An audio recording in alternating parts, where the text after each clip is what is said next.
watched the mud turn soft. I watched you take it in. Every crack in the ground made room for something. And I saw the seeds you would grow into when the rain came hard. Welcome everybody to Big J's World. I'm Big J. This is a up-and-coming author, Ashe Grayson. So if you want to tell people who are watching a little bit about yourself, what made you get into like indie writing, what was your inspiration about writing, and the book that you're currently writing. Oh my gosh. We start with an icebreaker. I was terrible at these things when I was in the corporate world. Hi everyone, I'm Ashe Grayson. So what am I? I am an aspiring author with ADHD. So we're gonna have fun with this. I actually started BookTok last year. I started BookTok. Got back into reading in like January, or December actually of 2024. My sister sent me ACOTAR, and I have been putting it off. I'm like, I don't want to read this. I don't want to read this. Who wants to read about fairy smut? It was me. I am the person that apparently went so hard for fairy smut. Because she sent me that one and I read it in a day, and I was like, I see what it's about. I see now. And then she sent me the rest of the series, and I finished it in a week. And I was like, oh my gosh, I stayed up all night reading ACOTAR, and I was like, I was up till like 7 a.m. going, Yeah.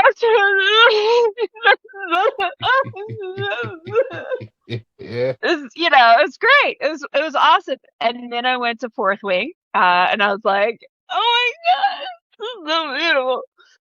And then I convinced my hubs to read it, which he loved Fourth Wing. I love you, Rebecca Yarros, but I'm still not forgiving you for making us wait so long for book 4. And leaving us on that cliffhanger. Oh my gosh. Anyway, I digress. So I started my BookTok because I was like, I don't have people in my life that I could discuss these books with besides my sister. Because people in my friend groups are like, it's porn. And I'm like, but it's not. And like, yeah, it is. Okay. It's less than 5% of the book. Okay. Mm-hmm. So I decided to join BookTok. And that way I could meet people who are like-minded, who enjoy the same books that I read. And I started out on Instagram and got involved on Threads. I had never done Threads before, but I fell into this group of role players who were taking different characters from the Sarah J. Maas world, right? And so it was like you get to interact with the characters, and I just fell into it and was role playing with them, but as a book talker. And then we started this whole Feral Friday thing where the characters would try. I was like, all right, well, I'm going to start giving out a trophy to whichever character was like the hottest with their Feral Friday stuff. So they would get really spicy and post all this thirst trap stuff. And then they were like, well, you need to get involved. And I'm like, I'm not doing that. Like, no, I'm not. No, I don't write spicy. They're like, just do it. It'll be fun. Flirt with his back. And I'm like, all right, cool. So I started that, and basically writing these spicy snippets to guide them into what I was looking for that week for them to win my trophy. Which was so fun. Like, it was so fun. And they would make it super hot. It was awesome. But I started doing that, and I was writing these little spicy snippets. There's only like a sentence or two just to get your brain to think. And I had somebody comment, hey, what book is this from? And I was like, this one? It's from up here. I'm like, it's not from a book. And they're like, girl, you need to write this. I would gobble this up in a book.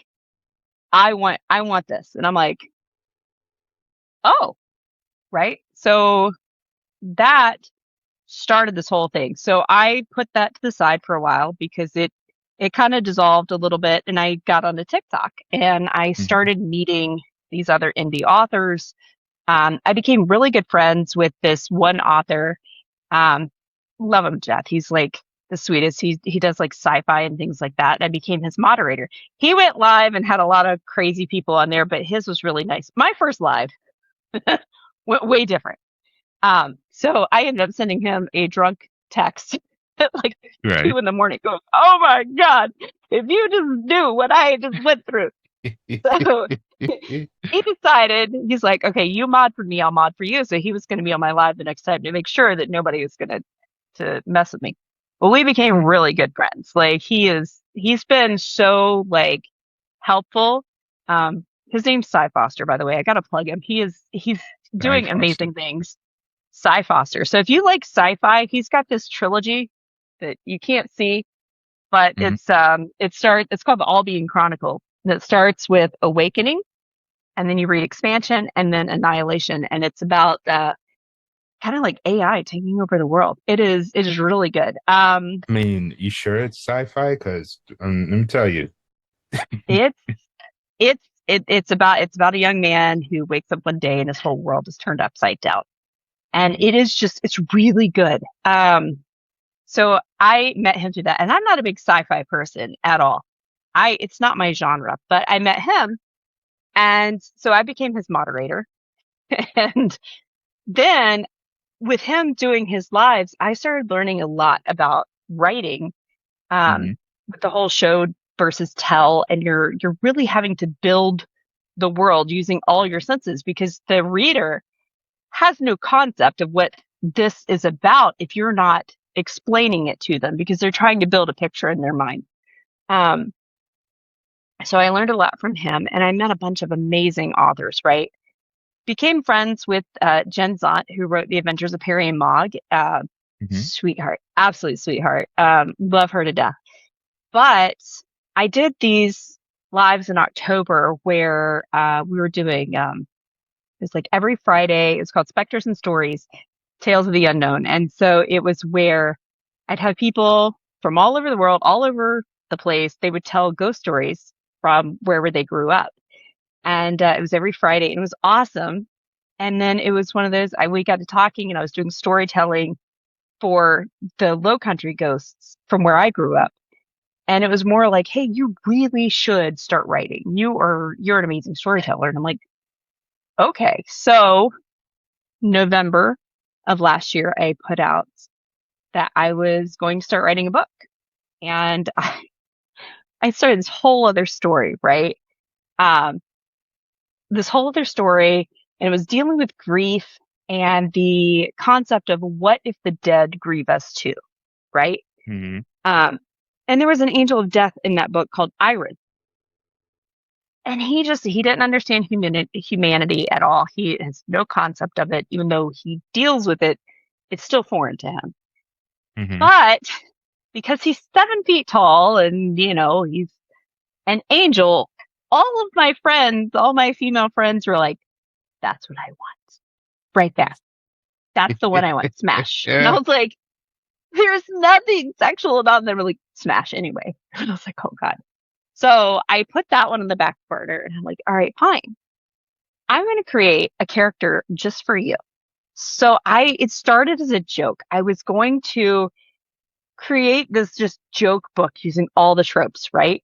Which is how you have the Boston Irish mob princess, Mallory, and you have an angel of death, and he rides a motorcycle, and there's the obsession and the stalking and all of that, right? Um, I was like, "Fine, I'll give you what you want, but I'm not taking it seriously." Well, I started writing it, and it just became this huge thing. And Mhm. it's like, "Oh, this actually means something. This kind of good. I'm really enjoying it." So it's now turned into a trilogy, to where there's going to be 3 books. There's Marked by Death. The next book is going to be Consequences of Falling. And then the third one is going to be Vengeance Rising. So it's going to be this whole arc of things that happen. And as I've written, I've realized it's more Rye's story than it is Mallory's. Um, Mhm. because the overarching arcing thing is his backstory, which you read. Um, Yeah, yeah, which I love.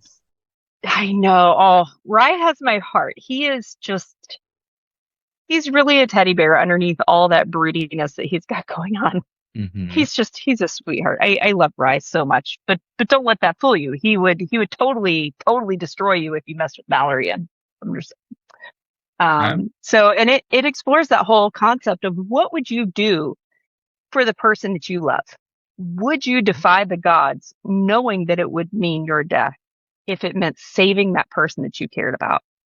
Um, and so that's the whole thing through this whole series that we're exploring. Um, so that's how that started. And then getting in when I did this thing saying that I'm writing a book, Jen reached out to me and she got me in with this amazing group of ladies. We call ourselves a Tiara Court because we do Tiara Tuesday posts every Right. Tuesday. You put your tiara on, and it's not about anything other than being that strong, confident woman or man that you can be, and knowing that you can be badass. It doesn't matter who you are. You're carrying that energy into the room to say, "I'm going to kick ass today because this is who I am." And it's really a confidence boost. It really is to put the tiara on. You're not feeling mopey and self-conscious anymore. You're a queen or you're a king if you have your crown on. We do have honor kings and they're amazing. I don't know if you've run across Uncle James yet, but if you ever find Uncle James, the man is amazing. He lifts everybody up. He encourages everybody. James Moore, I love the man so much. He wrote this amazing book called The Adventures of wait, no, yeah, The Adventures of Blackbone. It's Blackbones Jones. Blackbones Jones. It's a like a Wild West setting with like demons and stuff. It's so good. And there's like an ex-slave and things like that. It's so amazing. Such a good book. Um, but he is very big in the indie community. So he's one of our honor kings. It's a great community. So she got me in with the Tiara Court with all these ladies. And we decided, Gina and Amanda from Inkbound Society, they decided that they were going to start this series called the Black Diadem series because I believe it's Amanda had a dream one night. And so they brought it to us and we each picked a fairy tale that we were going to do a modern dark retelling of. Um, so each of us has a different fairy tale that's going to be in this series that centers around this prologue of this black diadem, this cursed black diadem. Um, in my book, I don't focus so hard on the diadem. I focus on the story of Rapunzel. Um, so some of them went really hard in the diadem, and I am thrilled to read those. I couldn't wrap my mind around that with this modern take on it. Hmm. So I'm doing Rapunzel, and it follows Letitia. And Letitia is a woman who she was forced to marry this much older deacon in her church when she was 20 years old. And he was abusive in many ways, as you read. Uh, and your heart just hurts for her because she's like, either kill me or kill him. I don't care which. Hmm. I'm done. I don't want to live anymore. But then she starts to realize that there's there's there's a reason to live and that she deserves so much more than what she's getting. So she finds a way to escape. And when she escapes and settles into a new life, she meets this soft dom guy, Luke, who he's empowering her in so many ways. He's very gentle in his approach with her. He is always allowing her to feel his presence without him being pushy and intrusive. He uses a lot of consent, a lot of just steadiness with her and making her be the one to make choices for things so that she can start feeling like she is comfortable in her skin again. He also Hmm. is the one who helps her with her sexual awakening because, you're married to a man who abused you and never cared about your happiness and your needs and your desires, and you're only 20 years old. And she meets this other guy that all he wants is for her to be happy. And he also gifts her something, because what is Rapunzel known for? Her hair. So when she leaves, she cuts it off, right? But he gifts her something that has that piece of her in it, and it will be used later, because it's like, what happens? What happens? She's built this happiness. She's found happiness. And what always happens when you're happy? Somebody comes to try and ruin it, right? But she's no damsel in distress, right? She's no damsel in distress anymore. She has learned Mhm. how to do things and how to survive. And she is determined that she's never going to go back to that tower. She's never going to let that person hurt anyone she loves or her ever again. Mhm. So it's like she's breaking this curse that she's been under.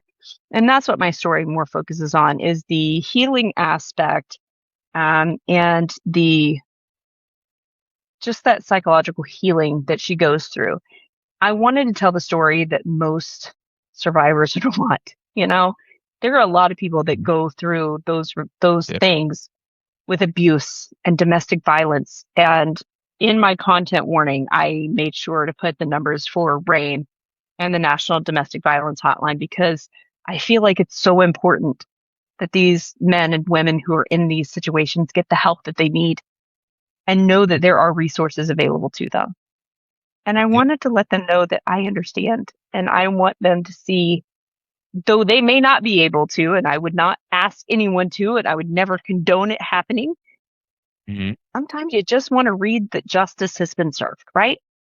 Right. So that's kind of where I'm going with that book, is that there's things that happen, and it's bad things, and then she's able to overcome it and make sure it never happens again. You So know, I I'm just waiting for you to finish that book. it's coming out October 31st. I am working diligently. I am working so hard on that book. It is taking me some time, but I will get there. With that this one that you just explained, Oh, that one's called Kinked. I should have said the King, title. I'm sorry. King. Kinked. Yeah, like the kinky Um, curly hair. Totally. you grab people out of the first two chapters, and I was raving, like literally Oh. raving to people about what I read. Oh. Like, I didn't say much about it because you're still working on it, and I don't want, just to put Yeah. it out there. But the I'm only totally thing I changing those said, chapters. huh? So I'm totally changing those chapters. And I said, no, I'm kidding. Please It's gonna don't, start out because super happy. It's just like la ti da ti da. No kidding. I was telling them there's this up and coming author who has sent me 5 chapters of this particular book. And within the first 2 chapters, I felt so many emotions that some books are like really, really Oh. hard to pull out of me. Like it's not easy when it Yeah. comes to like Oh. movies and TV shows and stuff. It's not easy for something to pull emotion out of me. The last movie that I saw that was like literally bawling in tears was Oh. Wakanda Forever, at that last part where she was sitting at the beach and there was like a whole like montage Yeah. of Boswick Oh. and literally crying like a baby. Well, that one was so real too. I mean, Yeah, that was so real with him. Just we never knew. We never knew. yeah, That actually touches my heart though, because that's what every author wants to hear, is that it elicited emotion. And I felt that it needed to start out so dark, um, because you needed to empathize with Letitia for what's coming later. I yeah, just, I will say it took me forever to write the first 2 chapters because of how dark they were. Um, because getting in that mindset, I, I'm not that person. Like I don't just sit in those places, and Mm-hmm. it takes a lot to write it, and then you've got to go away and you got to come back and go, and it's exhausting. It's really exhausting because of how the place you have to go to mentally to be able to pull that and write it. It's just really, really tough. I'm like, it's really necessary, um, because I feel like the psychological aspect is what's so important, to see how her mind's working and see what he's doing to her. I mean, he did this whole thing, Mm-hmm. and like he's just standing there, and she's like, oh, and then the incident happens, and then he just acts like it didn't happen. Like, Right. and you're like, oh my gosh. But unfortunately, that's really how abusers are. They go through these cycles of abuse, and then they're just being super nice and super kind and trying to make you stay and make you think Mm-hmm. that, oh, maybe he didn't mean it. But I mean, she's been in it for 6 years, and she knows that it's not like that at all. And she's got other people who have no concept, and they treat her just terribly Mm-hmm. because they happen to see her somewhere that in her religious culture she shouldn't have been. Right. But she was making decisions for herself that she wasn't gonna. She's like, I can't put anybody else through this. Right. And they don't understand that. And so she had to get away. She had to get away. And so it's like there was one person who was kind enough to her to help her. And that made all, and I couldn't just make it like an easy getaway either. Couldn't Mm-hmm. give her that. Couldn't give her that, Mm-hmm. because that's not real life. No. That's not real life And at all. I liked how when she was going through that situation in the beginning chapters, you're not just describing what's going on during that situation. You're describing what's going on in her head, Yeah. Yeah. which Because it's, makes it like yeah. go it's very different. Like Yeah. I've read Hunting Adeline, and it has those situations, Right. but yours is very different. It's you're telling the reader, this is what's going on. This is what this Yeah. person's thinking. This is what this person's feeling while this Yeah. situation is going on. Well, it's important because a lot of people don't understand the why. Why won't she leave? Why do you stay? Why are why do you put up with it? Well, what choice did she have? She didn't have a plan. She didn't have money. She didn't have any support. The only money she had was like a few dollars that she's squirreling away whenever he's not looking. They don't have a phone. She doesn't have a car. She doesn't, like, these people are very controlling. These abusers are so controlling of everything. Why didn't you leave? How? She has no job. She has no car. She has no money. She has no phone. She has no way of doing anything without him. Mm-hmm. Mm-hmm. She has no community either, because if you notice, her church folks just talk about her behind her back, or they just go, hmm. So she has That no community. It's, so you many know, things I wanted to say. I know. And it's sad, but there are those people. There are those people that they just pile on, and I have to hope that there is karma for them that we may never see, but Mhm. I'm a firm believer that you can't live a happy and fulfilling life if you are a miserable person to other people. Like, Right. if you treat people like garbage, you're going to have a garbage life. Yep. That's kind of how I look at it, because that's what I'm hoping for that character. When I read it, and then when I sent you a message like, I hate I this hope person. she just don't hate her so Yeah. much. It's so funny because, like, the one that everybody should hate is of course Kane. Yeah. But then you see this one, you're like, oh, and that bitch? Oh, fuck that Yeah. bitch.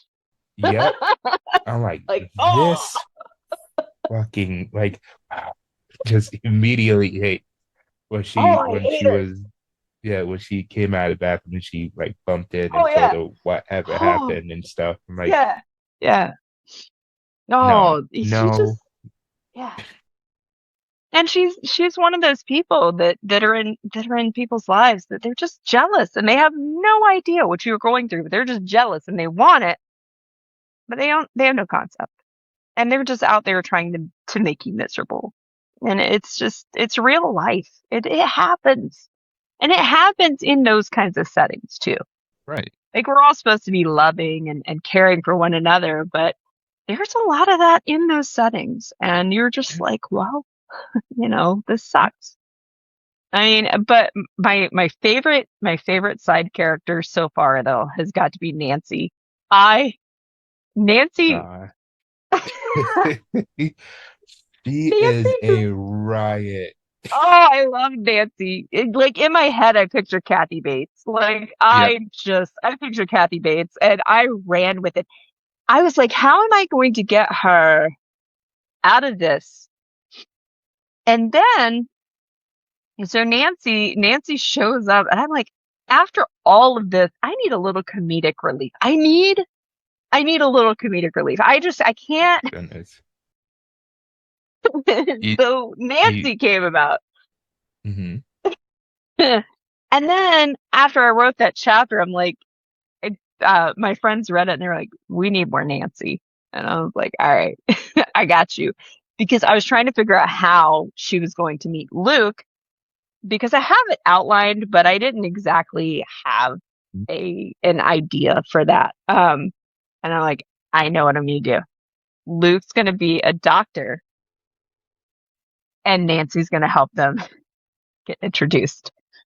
And Nancy in the hospital had me cracking up. I she had me cracking up. Um, where she's calling the nurse Ratchet, and she's then high as a kite on drugs, but she's still got an ear listening. She's pretending to be snoring, but she's got an ear listening as to what's going on. And she just keeps making these little comments to Letitia along the way, and it's like she's like the push that Letitia needs. I love her so much. She is my favorite side character, do you and I have no remind idea how she got. Huh? when I was reading Nancy, and she reminded me of Della Reese from Touched by an Angel. Oh yes, All I I heard can was see that. Della Reese's voice when she was talking. I'm like, I can yep, this see is that. Della. Oh, just that older Southern Mm-hmm. lady, like just Yeah. should, because she's just like now Don't should. give a shit. I'm Don't just gonna care what she'll say what she don't has to care. say. Keep moving. Yes, yes. Like you gonna get out my way. I like where she's like, so if he comes, are you gonna go back to him? She's like, absolutely not. And she's like, good, because I didn't want to have to bury bodies. Uh, She's like, all right then. oh my, she is. Oh, I love her Oh, so much. She I just can't she came wait. out of nowhere. I can't Out of wait to nowhere. read the rest of the book.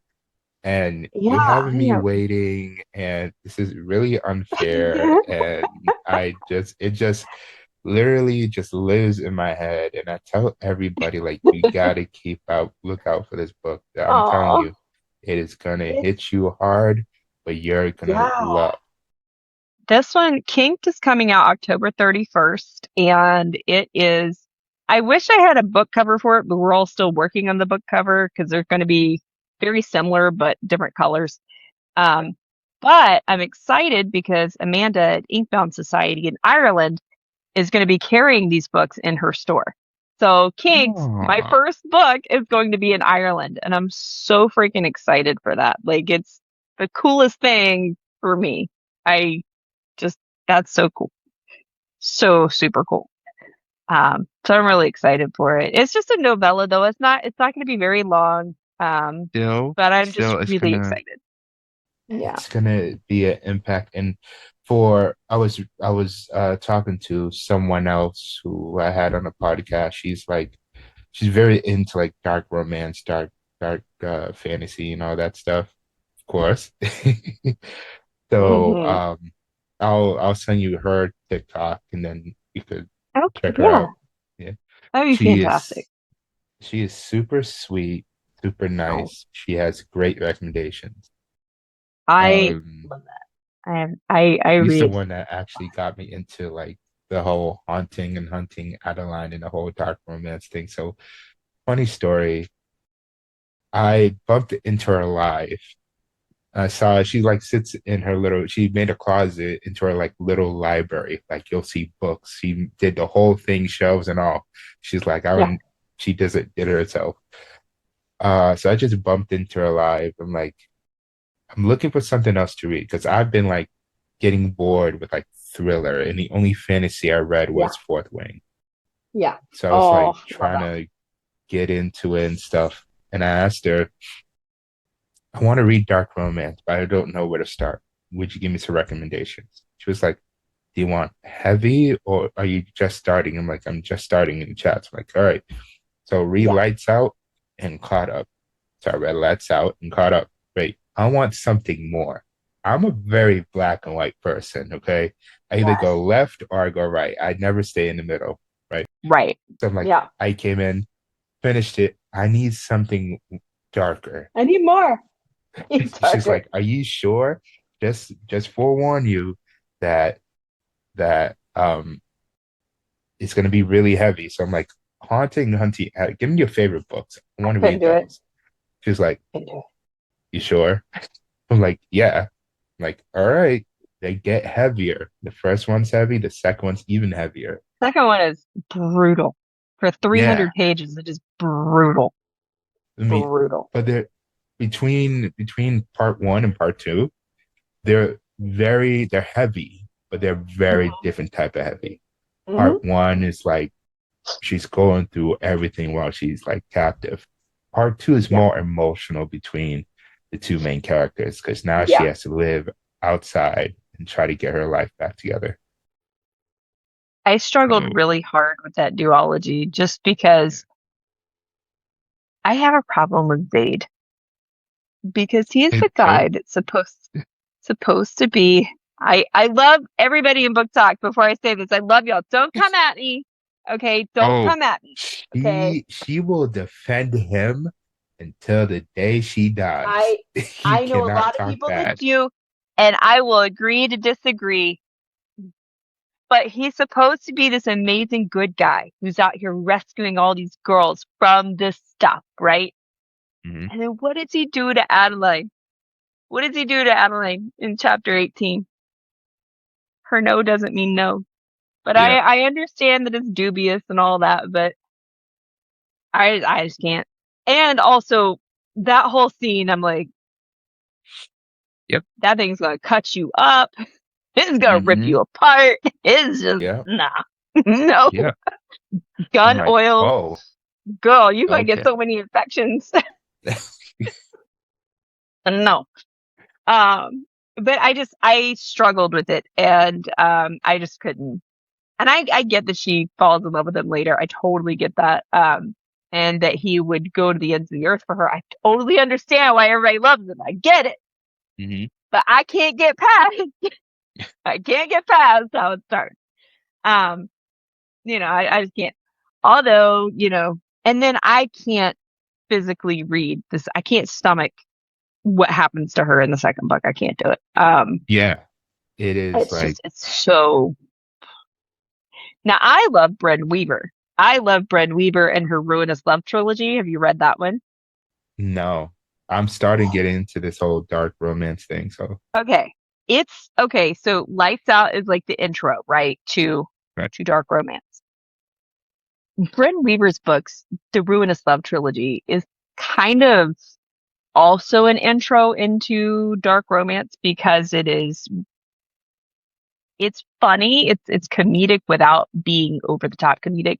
You start out with Butcher and Blackbird, a beautiful story of two serial killers Hmm. um, who they start this game where they meet up and but see they don't just take out anyone. It's usually really bad people, so they have Hmm. morals and they end up falling in love. right, as they play this game. So that's Butcher and Blackbird.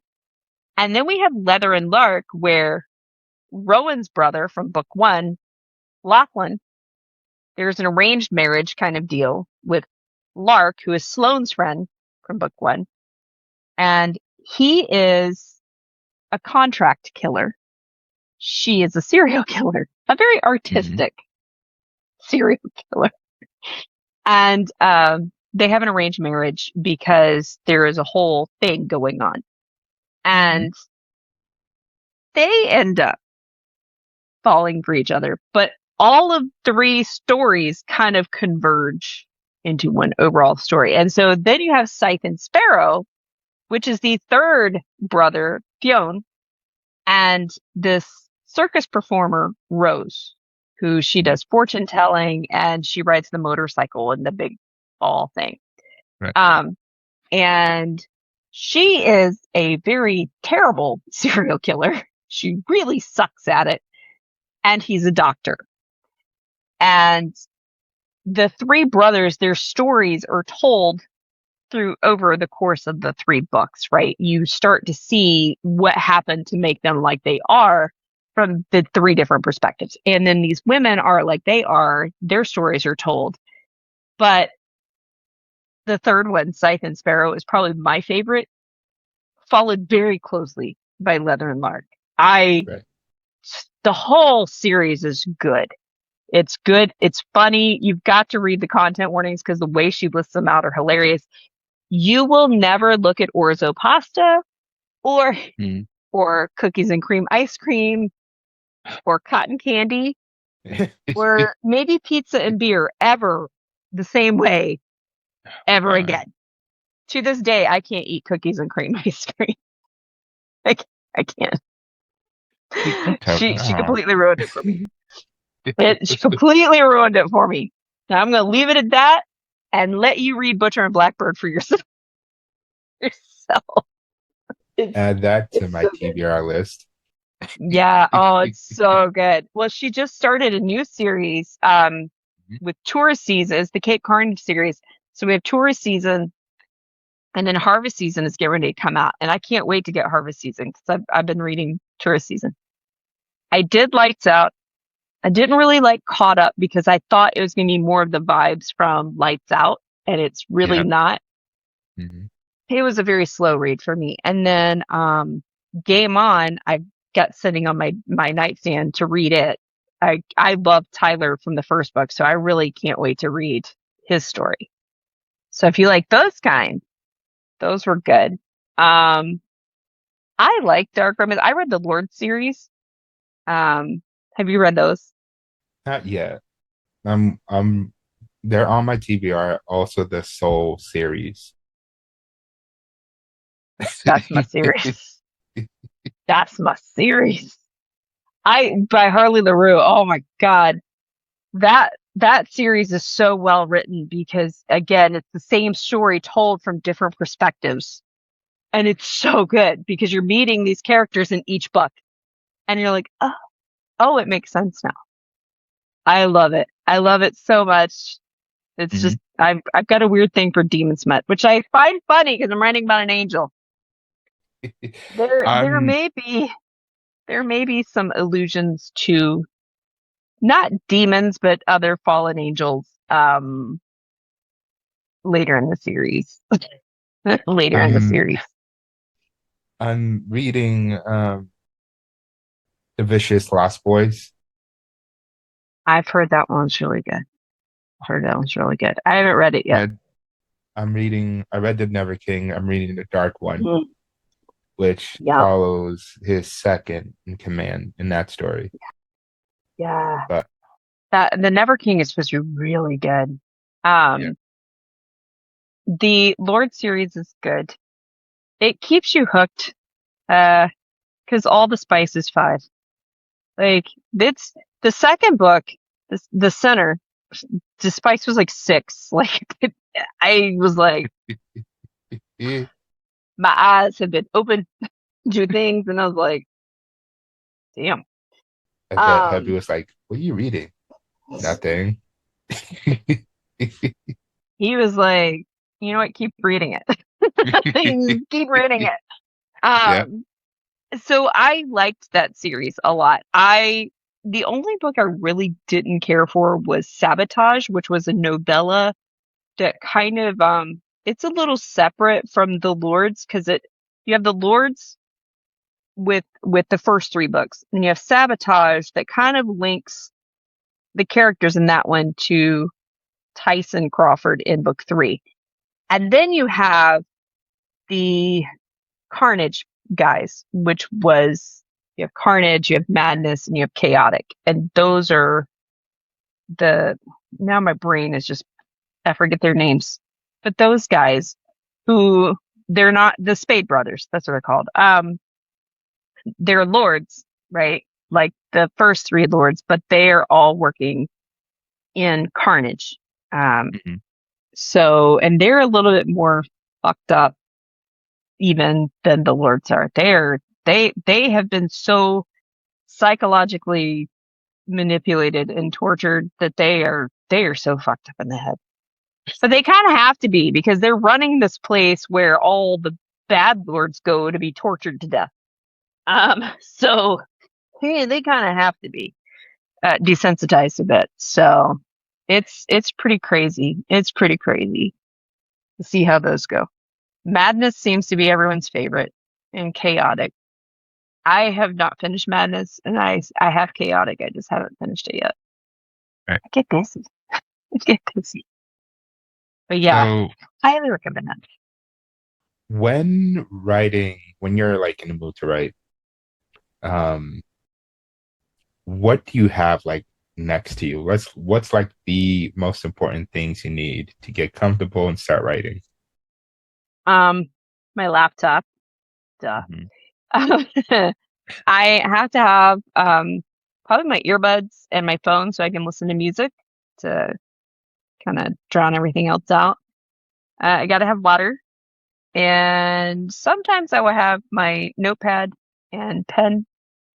But yeah, I have to get in a comfortable place to write. I gotta just dial in because if not, I get easily distracted. The ADHD kicks in, and I'll be like, let me do So I have to have all the noise out of the way. I have to have, like, if I'm on a car trip, somehow on a car trip going down the road because I can't go anywhere, I can't focus on anything else. I put my earbuds in and I dial in, and I was able to write like 1,500 words for a spicy scene in like an hour. And I was like, yay. I'm like, all right. I was like, sweet, let me write this while driving down the road with my three kids in the back seat. I wasn't Right. driving, my husband was, but still, my teens, they're all into their phones. They don't know what I'm writing. Right. They're like, Mom, gross. That's my oldest. She's like, why do you want to write this? And I'm like, you'll understand when you're married. Yeah, you understand. Like, oh, now I understand. She's like, well, see, my husband and some of my friends are like, you need to get into voice work. And I'm like, maybe. I'm like, I was always told that I have a very annoying voice and What? it's super loud and noxious. Yeah, it's what I was told growing up. And I'm like, okay, well, I read to my husband at night, Mm. because he doesn't want to read my spicy books, but I'm going to read them to him. So I read to him every night. And he's like, man, you really bring the characters to life, and you like you give each character. I read through ACOTAR, the whole. Mhm. We stopped at Frost and Starlight. I haven't read that one to him yet. He's like, you bring all these characters to life, and like each character has their own voice. Like Amryn sounds a bit either like Yzma or Eartha Kitt in my head. Mhm. So I bring these voices out. And he's like, you really need to get into voice work. And I'm like, well, Have you tried recording? yes and no, but I don't have the equipment for it. So my friend Red, the immortal Red Riding Hood, love her to death. She had a growl off, right? So Okay. of course, all my VA friends were getting in on it. And it's usually the males. Some of the females are trying, and I'm not designed to growl. I don't growl. And I told her that. I'm like, sweetie, I don't growl. I've got hang on. I was sitting down with this and I'm like, sweetie, I don't growl. But what I do have are a particular set of skills. So I just wanted to tell you, you're an amazing, badass woman who drank your water today. And I'm so fucking proud of you. And you are such a good girl. Well, that became the thing. I'm That sold. became the thing. Sold. Your husband's right. Do it. I don't know what you're waiting And, for. well, it turned into this thing. So then on my lives, I would start reading out of my books that I'm writing. I would read it because it takes forever for people to want to drop in. So I'm like, well, why don't I just read my books to them? I mean, it's mine, therefore copyright Yeah. doesn't apply.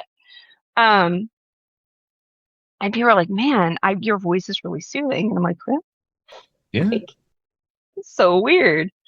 Yeah. So Hubs is like, yeah, I think you should do it. And then my friend Graham, the Scottish VA that I've been promoting, which if you don't know him, he's the sweetest guy. Mhm. Just got into voice work. Well, he does Magic Wave. And I'm laughing because there's this whole story about Quinn and Magic Wave, and it's audio erotica. Um, basically porn in ear form. It's amazing. It's the Right. best. Um, but see, I, I don't know if you were on the live that I did with Nikki and Case Wednesday, where I told this story, but I have a Quinn story. Okay. I'm not, if I get into voice work, I'm not going to be doing that because personally, I can't do that. My, my kid's like, I hope to God you wouldn't, Mom. God, ew. And I'm like, I I can probably barely wasn't on book. that live, but No, yeah. if you want to go Yeah. ahead and do So I so I had heard about Quinn from TikTok and stuff. And then I met Mr. Scottish. I met him and became really good friends with him. He was just starting out as a VA, and everybody's pushing him to do Quinn because he's got this like Scottish growl, like this growly voice, and it's really nice. He's got a really nice voice. And I was like, oh, cool. Well, I didn't know what Quinn was. I saw some of the snippets. I'm like, oh, it must be like Audible, but in short story format. And so I could go listen to like little spicy books. hmm So I go and I'm like, I'm going to get a subscription, but I'm frugal. And I saw that I could save $3 a month by getting the annual subscription. So I went ahead and paid for a whole year.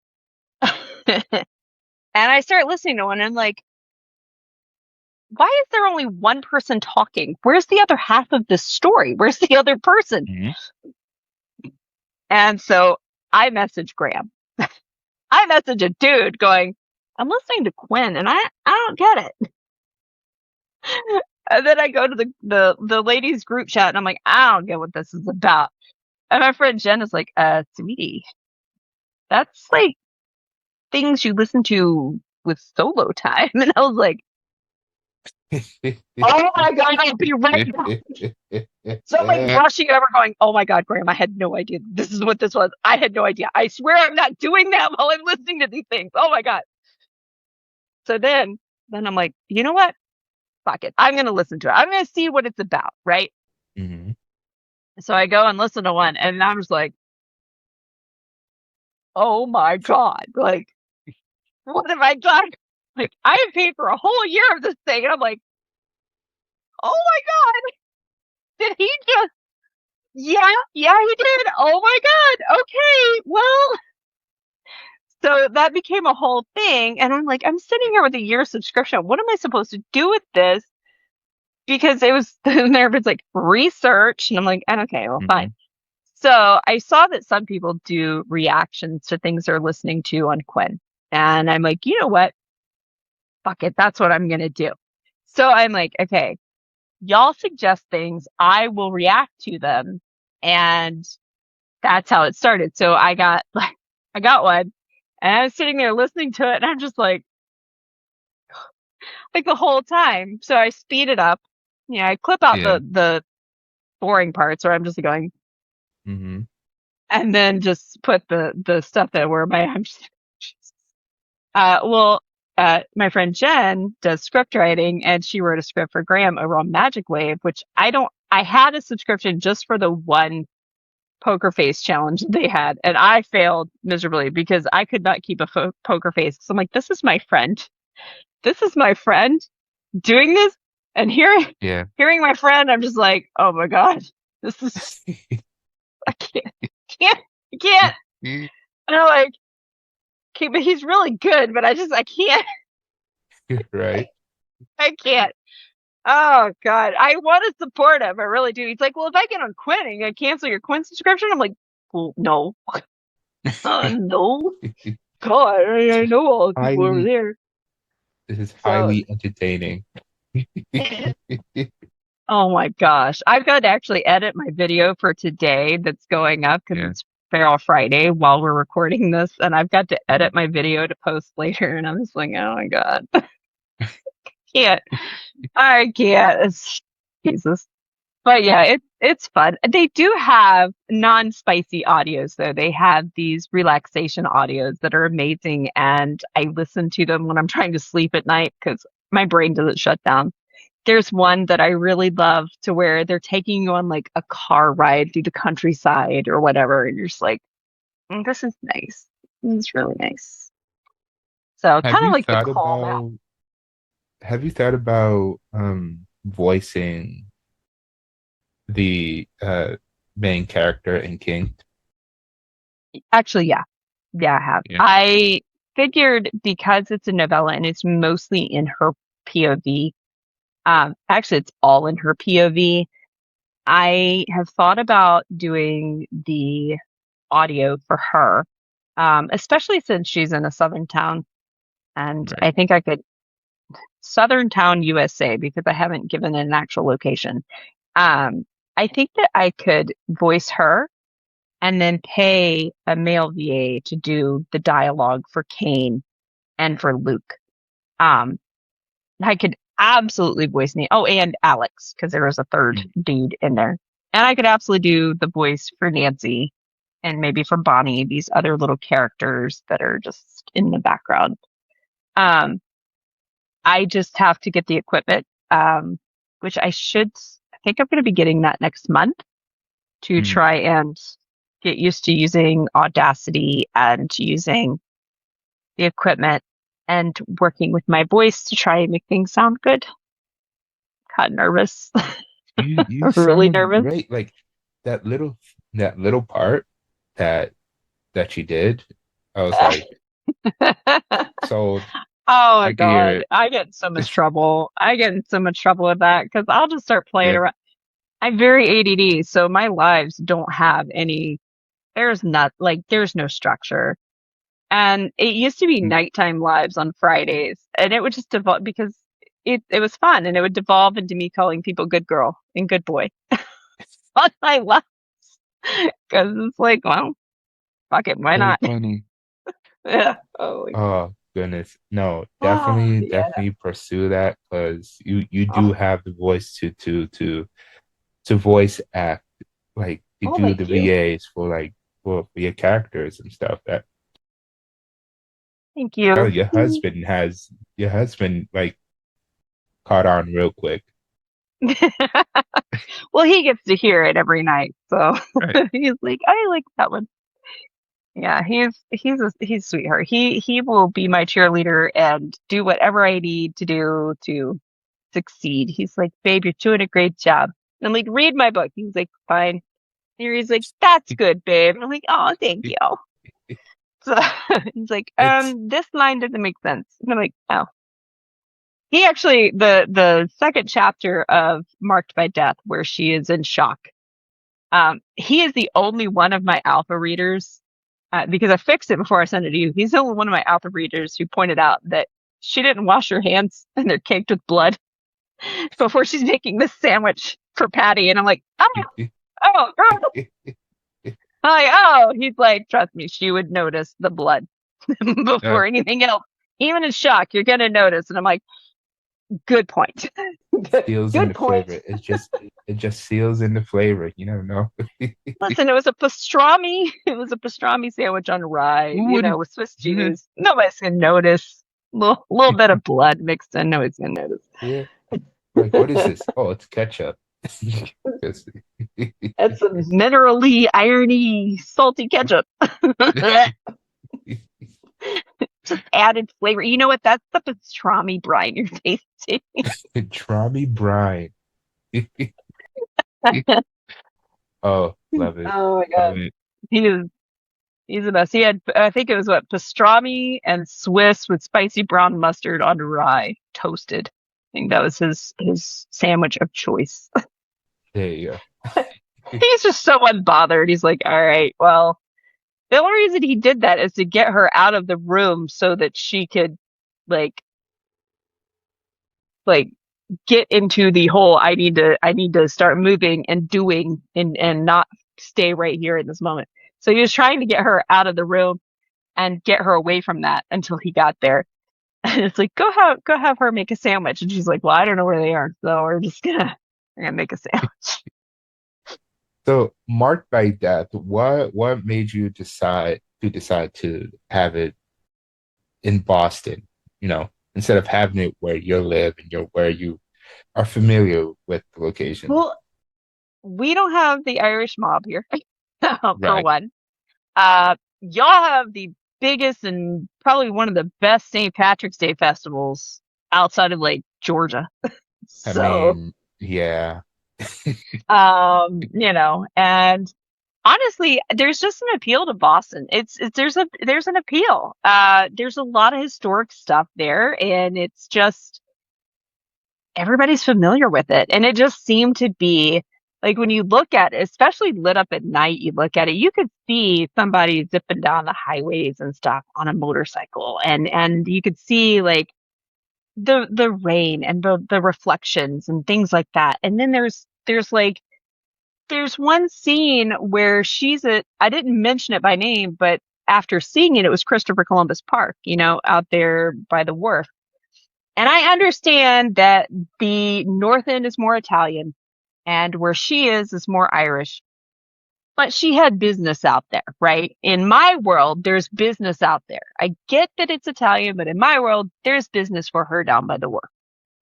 Hmm. And she's having to take over and do that. And it's like, I see these things and I'm like, I could write about these things. It's amazing. And it just seemed to work really well for the the setting. And it's like, don't ask me how an angel of death who's been around since the flood wound up in Boston. I don't know. I don't know. He's just I there. mean, He's just there. But see, he's not, he's, he looks like Sento Ramamurthy, which I don't know if you're familiar with him. Um, and you no. probably can't see my picture back here, but Sento Ramamurthy is this actor. God, he's hot. He's really hot. Uh, like he's Indian, I believe, Mhm. and just handsome, very handsome. And so I was like, you know what? Let's make him 6'5" and put some iridescent black wings on him and make Mhm. him muscly and make him ride a motorcycle. And that's Rye.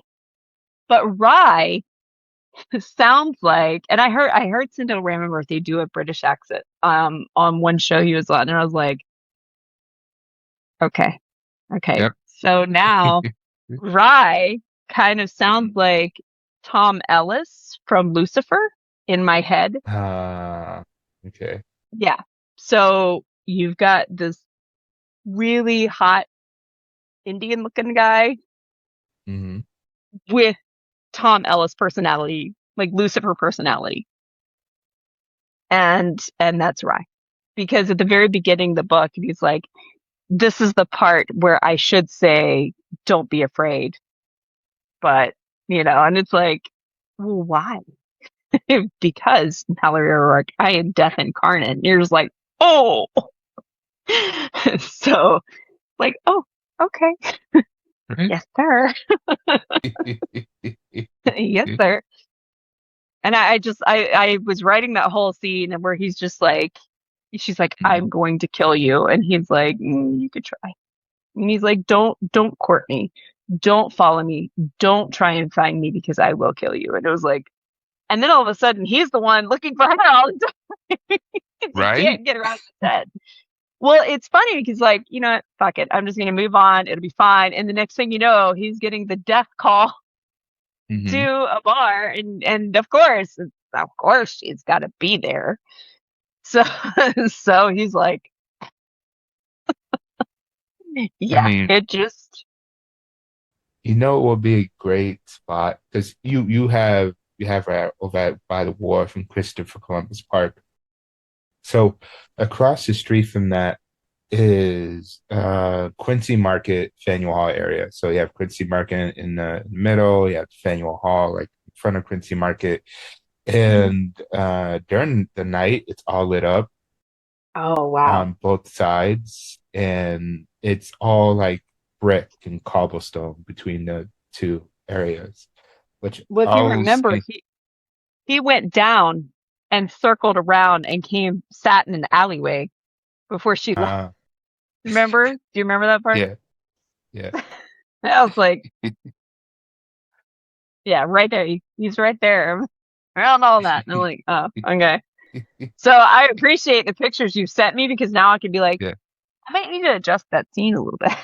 right. I might need to work out these little things. Hey, whatever you need, I'm at your disposal. Love it. There you go. You have no idea. It was kismet that I met you because I'm like, Boston. Yes, Yeah. Boston. Boston, of all places.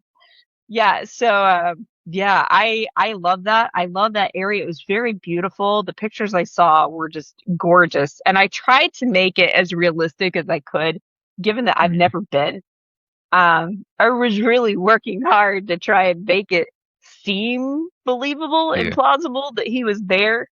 Um, honestly, the most are besides O'Malley's, the pub over in Jamaica Plain that I created and her townhouse. Um, I tried the most artistic place that I wrote was when he's in the alleyway in Chinatown. I made something up.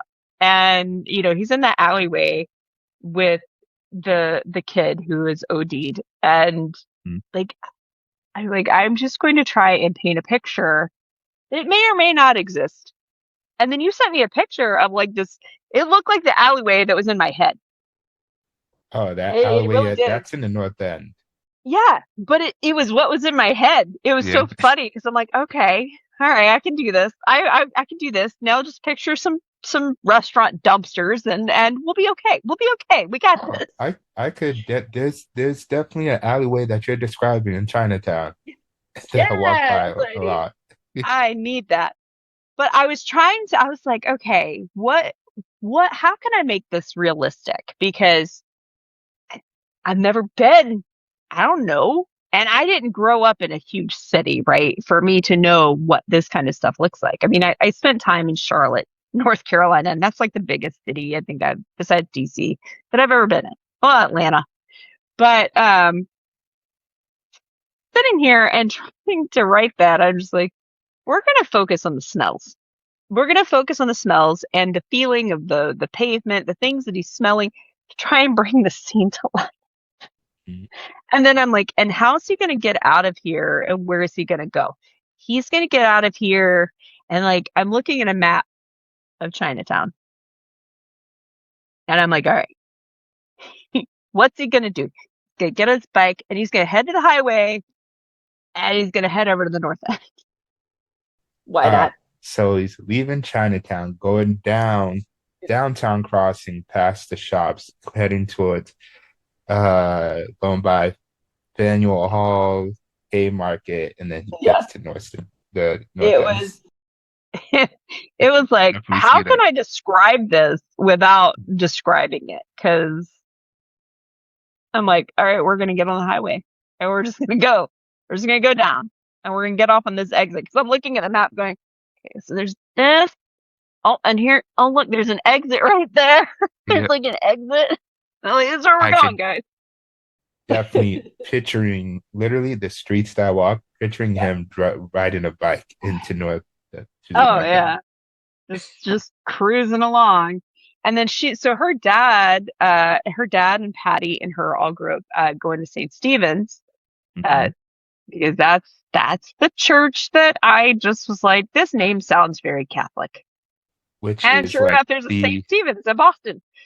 yeah, I was like, that's the historic North Church, that South yeah, Church yeah, by Park Street, yeah, where I took that picture of the fountains, thought yeah, these, which thought would fit. I don't know, be a yeah. book, and literally, Yeah. I'm like, It was oh, awesome I didn't even know because what I North was, Church was until I walked there. I'm yeah, like, oh, this is North Church. yeah. And I was having to like, so I'm having to describe it, right? And I'm having to look at pictures that are on Google from the inside.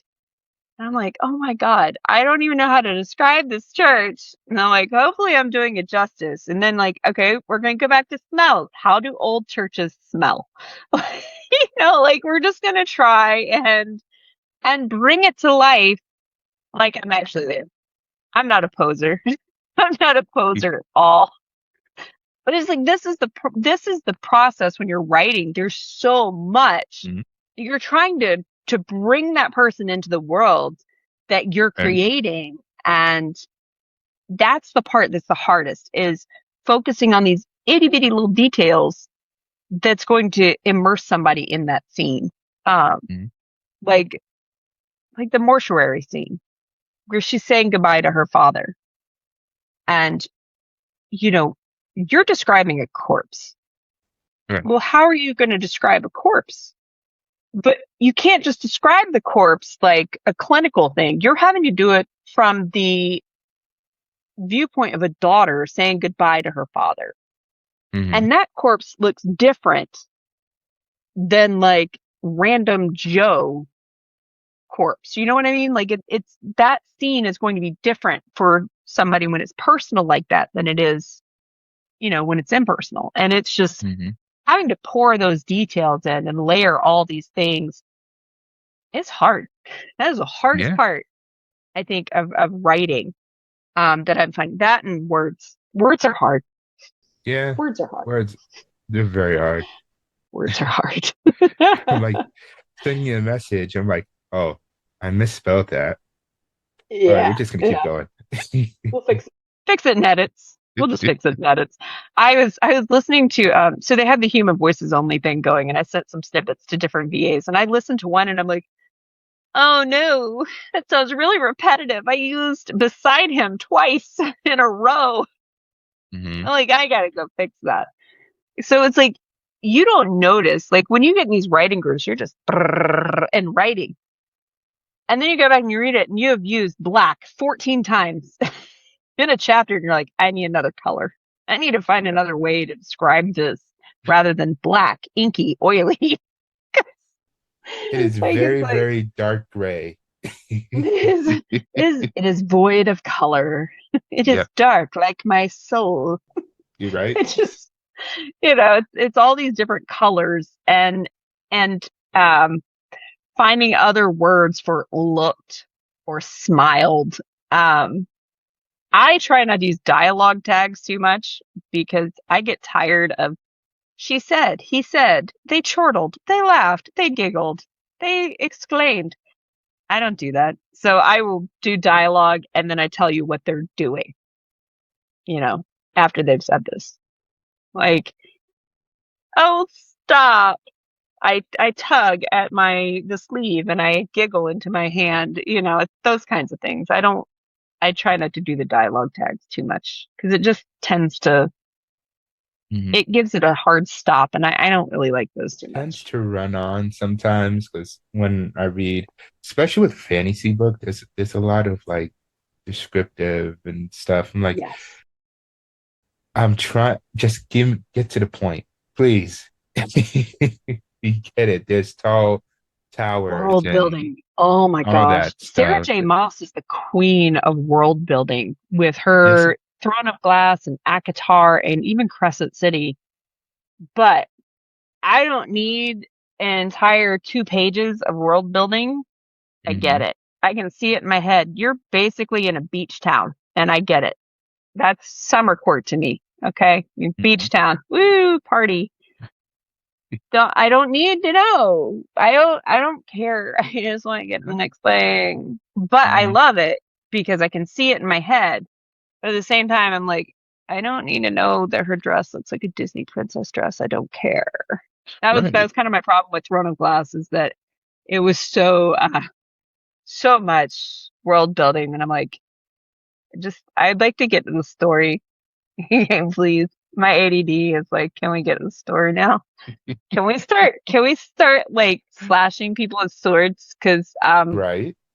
I need to stab somebody at this point. I can't keep going. I don't care that she's in a princess dress and it's the most comfortable and luxurious dress she's ever worn, because she was Right. just in like the prisoner clothes that were dirty and grungy 5 minutes ago, or her assassin outfit. I don't care.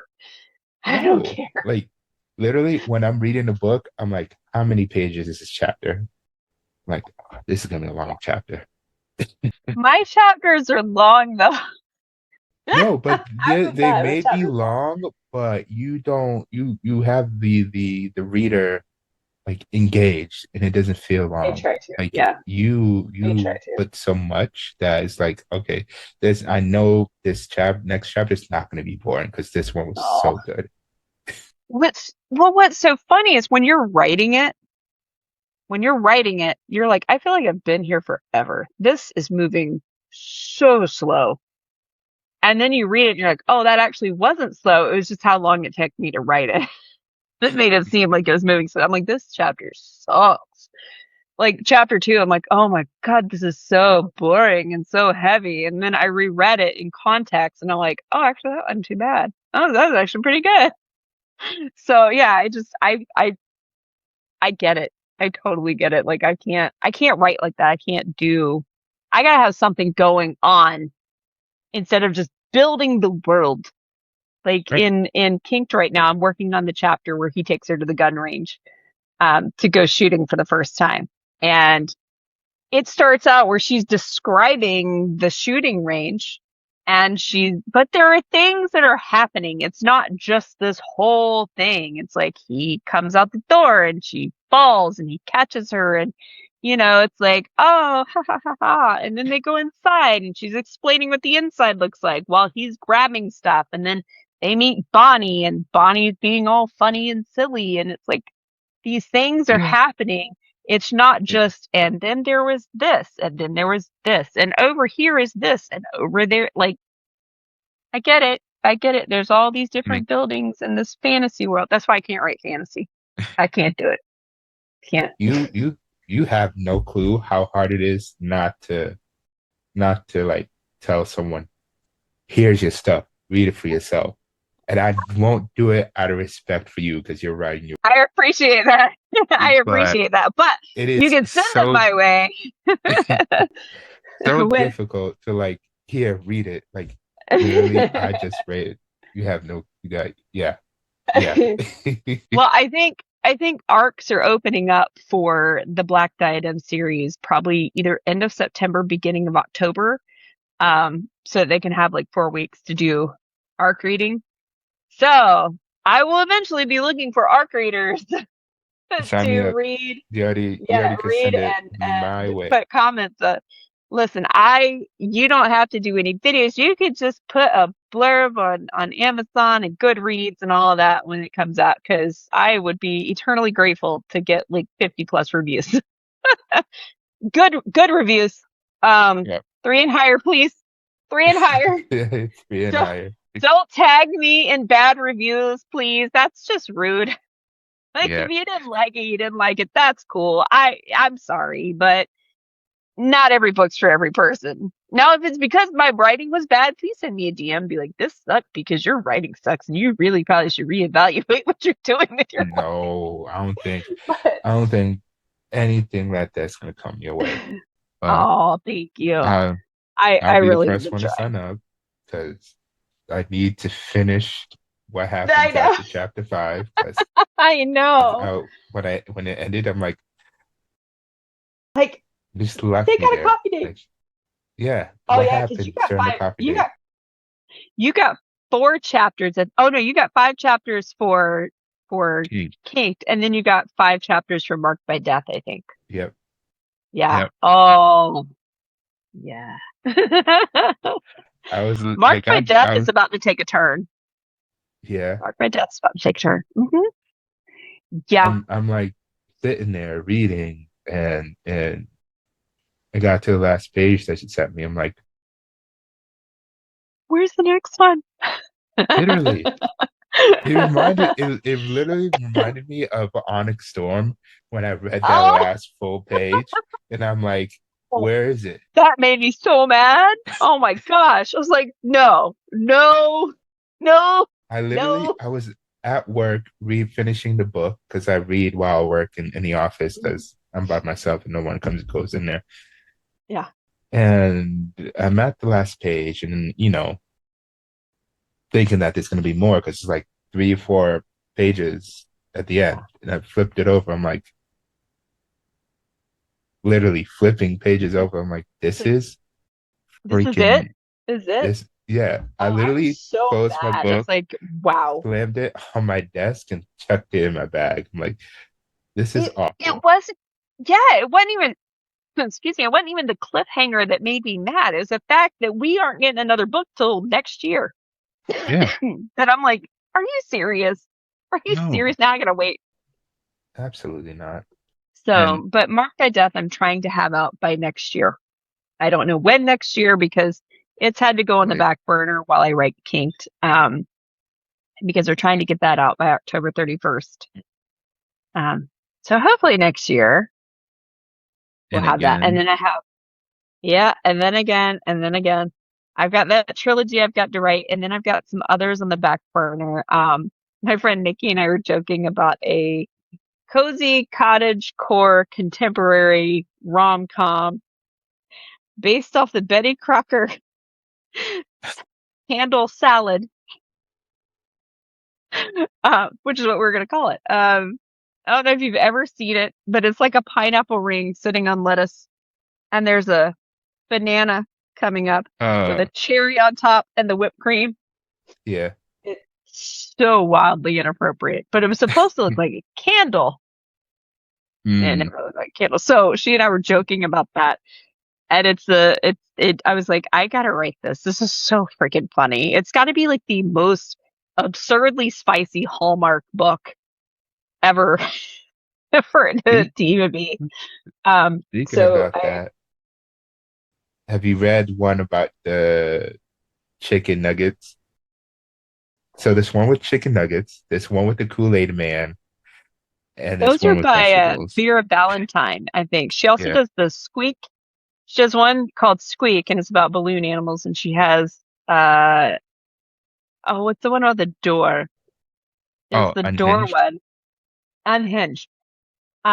Shadow Smut Jen does reactions to these wild, wild books.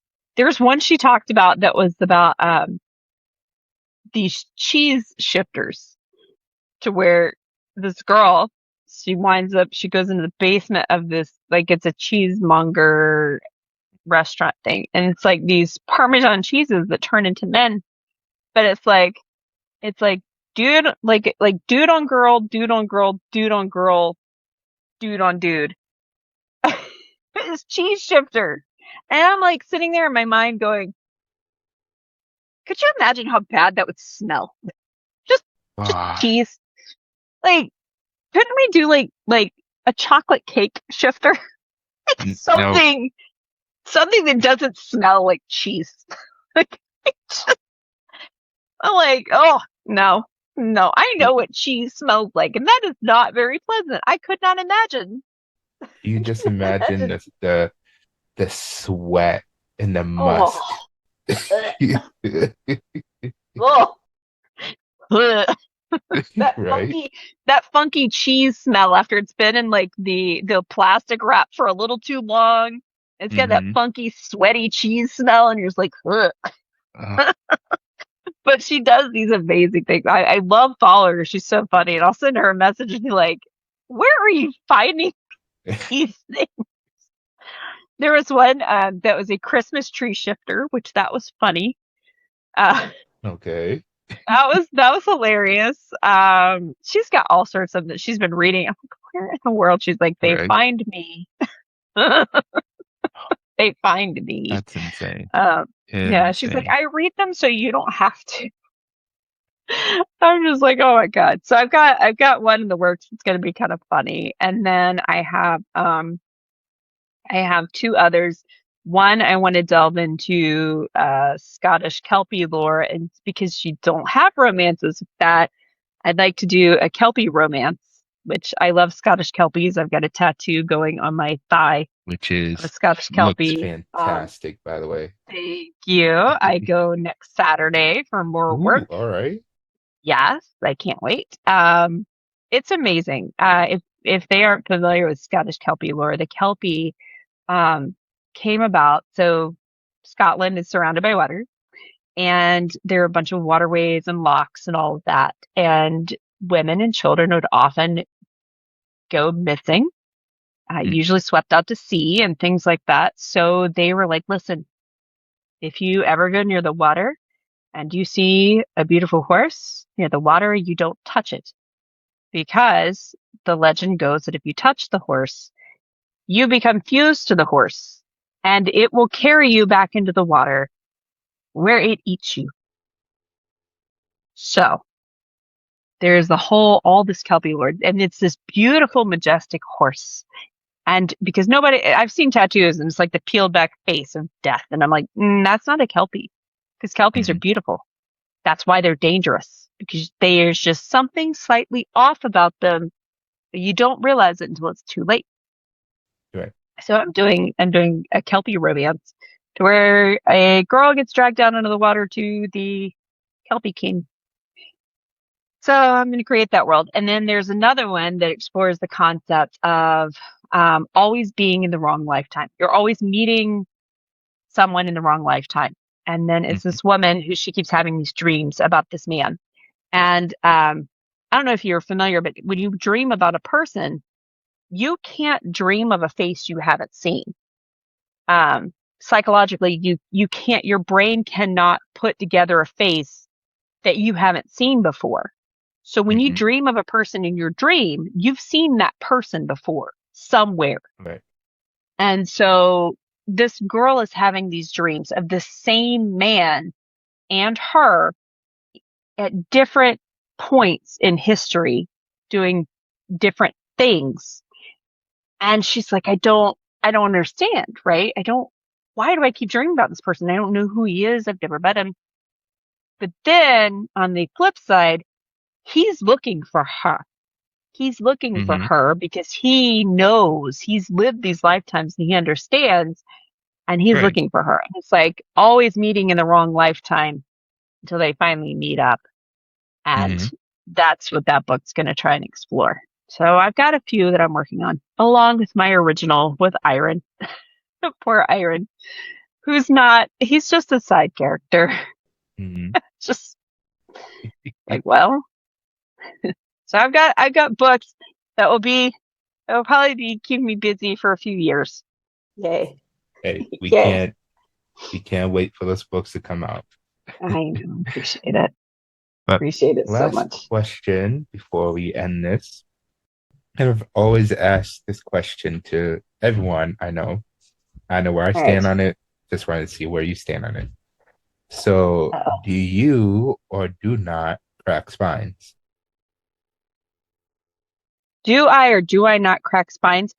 It should be a criminal offense to crack a spine on a book. Do you see my beautiful books back here? Yeah. I do not crack spines on my books. It Hmm. is wrong. I'm sorry. We don't do it. We don't do it. That's how your pages fall out, guys. You break all that glue up, the pages are gonna there there is a way that I have seen that people are able to properly crack the spine without it breaking, without it Hmm. making all the lines. Would I do it? Absolutely not. But it's the only way I would find it acceptable. I'm just saying. But the whole no, Yeah. Yeah. no. I'm pretty We sure don't the we don't person crack that spines. the person that I'm gonna share the TikTok with, Yeah. she is We a don't. wonderful person, but Yeah. ask her to show you her hunting Adeline. Mm, Yeah, mm. she says I crack spines. It's No. she says it's well loved. If you had an old book It is.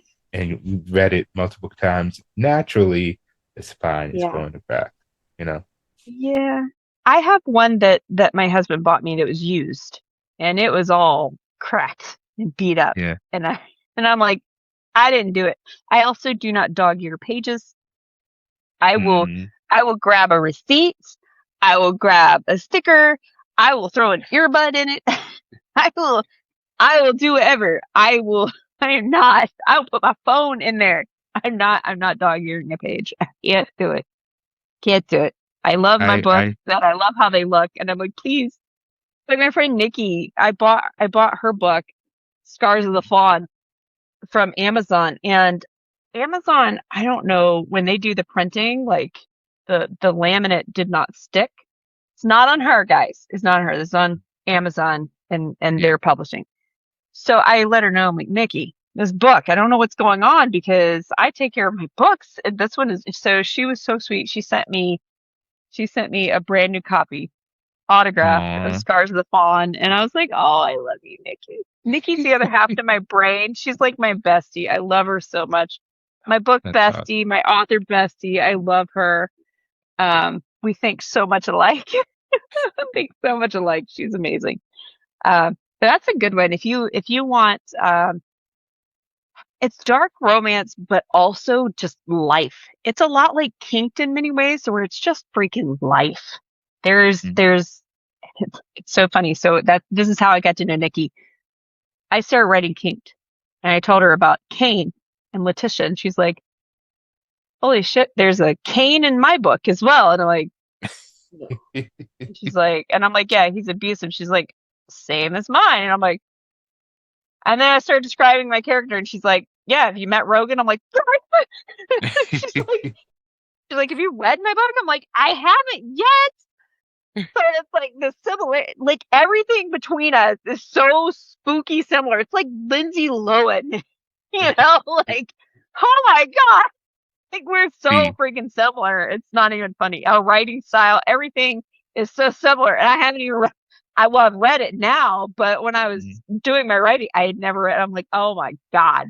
I'm sitting there reading. It- I'm like, no. it's like Like, that I swear to scene. you. It's like that scene from Step Brothers. Did we Yeah. just become Did best we just friends? become best friends? Yep. Yep. It's so funny. I talk to her all day, every day. Like I love Nikki so much. She's amazing. She and I and Jen are starting our lives called the shit show, but it's just I'm gonna be us for it. hanging out and having fun. Yeah, but All we had for it. Case on, Case Alton, Wednesday, and it was the most unhinged thing. I did a professional interview with him first, okay, and I sat there going, "Mhm." Yeah. Yeah. Hmm. And then Nikki and I got together, and it just became all about sex. All about sex. Everything, everything. Like we talked about music. We talked about music, Mhm. but it kept going back to, I mean, the wildly inappropriate side because he's coming out with a book talk song, and I'm actually getting ready to record my reaction to it to tease everybody so they don't get to hear, but I do. And I'm gonna I post mean, it. Be like, yeah, I love I love his songs are great, and I've they shared are. it to a couple of people on They TikTok. are. Like, you've got to listen to this. Yeah. Magnificent is so beautiful. I love it. I love painted irises as well. And Hmm. then this one that he's coming out with, dark lipstick. It it's got, I told him the lyrics are definitely book talk geared. It is very dark romance geared, very kink friendly, those kinds of things. And he worked with different authors to write it. But the vibe of the music is more like classic rock intro. And I was like, this is really good. It's different, but very Hmm. spicy. I don't know Right. how we're gonna get her on TikTok to be able to post it, but I it's really mean, good. Listen, if Steve Rodriguez can do fuck me like you mean it, I think we can get away with dark lipstick. I'm just saying. I I'm just mean, saying. yeah. I mean, TikTok is a hit or miss. Yeah, It's it's with everything. Like sometimes it pisses me off. Like it's me and my buddy. He's from Jersey. He lives in Arizona now with his wife and his kid. And we were trying to describe on TikTok how people are in the Northeast. You know, we're rude, we're brash, we'll tell you that you're an idiot, but we'll help you at the same time. Like you got a flat yes, tire, what the fuck is wrong with you? You're driving with a flat tire, then help you fix your flat tire. yeah. And You're I very gotta, kind. You're very yeah, kind. Whereas we in the South are very nice. And there's a huge difference. Huge it's difference. southern hospitality. That's what it is. Listen, we'll still help you out. Right. And we may say things very sweetly, but trust me, we are judging you harshly. Yeah. Bless, That bless your heart, baby. Bless exactly your like heart. Oh, you sweet summer child. You's about dumb, aren't you? oh my goodness. So my wife, her grandfather's from Bama, Alabama. Oh, yeah. Yeah. And when she hates it when I have this cheesy smile on my face, because she knows that her accent is coming in, her southern accent. I Uh-huh. can't say that word. Hmm. And I look at her with this cheesy ass smile, and she's like, fuck you. I'm not doing it anymore. Leave me alone. You're making fun of me. Oh, I'm like, no, I'm not. I just like it so yeah. much, and you don't use it. Yeah, that's most of us because we've been taught that our southern accents make us sound like we have lost some IQ points. Hmm. At least my dad. My dad is a Yupa. He grew up in the Upper Peninsula of Michigan, so he's practically Canadian. And so me growing up, he's like, you will put the endings on your words because nobody's ever going to take you seriously. You can't say ain't. You can't say fixin' to. You can't say gonna. And Hmm. so even though my mother was born and raised in Eastern North Carolina, I was raised to speak properly. So I had great customer service skills. And then I get on Book Talk, and everybody's like, why are you not speaking in your Southern accent? Now, Howard will sit there and purposely antagonize me to make my Southern come out. But I sometimes it comes out when I get annoyed. Sometimes it comes out when I'm drinking. Sometimes it comes out when I'm tired. And people heard it and they're like, why are you not talking like that all the time? And I'm like, I didn't think anybody wanted to hear it. So then I started my Southern word of the week and I embrace it. It comes out a lot harder than it used to, especially, especially when I'm doing those, especially when I'm doing those. Those have been fun. They don't get flagged nearly as much as my Feral Friday post though, which I'm hoping the one this week, I've kind of learned that if I put the little stickers over the words and make them look twinkly, the AI moderation doesn't catch them as much. Right. I'm like, this is ridiculous. We're having to do this. Especially when you see what's on TikTok, you're like, come on. Like, Come on, I'm not even doing anything bad.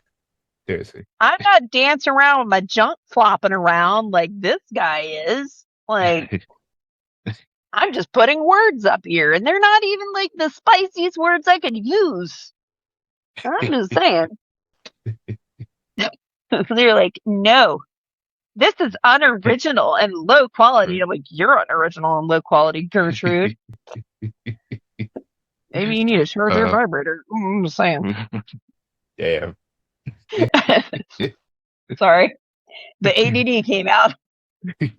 I have no impulse control. My That's filter shut fine.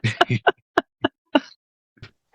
Well, I want to thank you for coming on the podcast. This was extremely fun and enjoyable, and people know more about you now than before. A lot more. A lot more than they bargained for. Thank you so much. I appreciate you having me. Definitely. And if you want to tell people where they can find you, and also Yeah. where they could buy the book once it's dropped, well, at least for King. Yeah, so you can find me at Bourbon and Bad Books on TikTok, Instagram, Thread. I have a YouTube. I don't use it yet.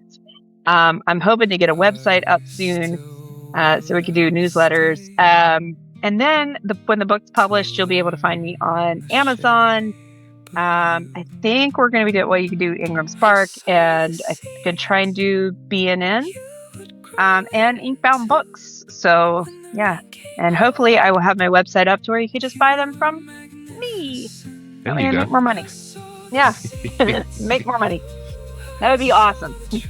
So Please follow her and keep on the lookout for Kink, because it is going to be a wild ride.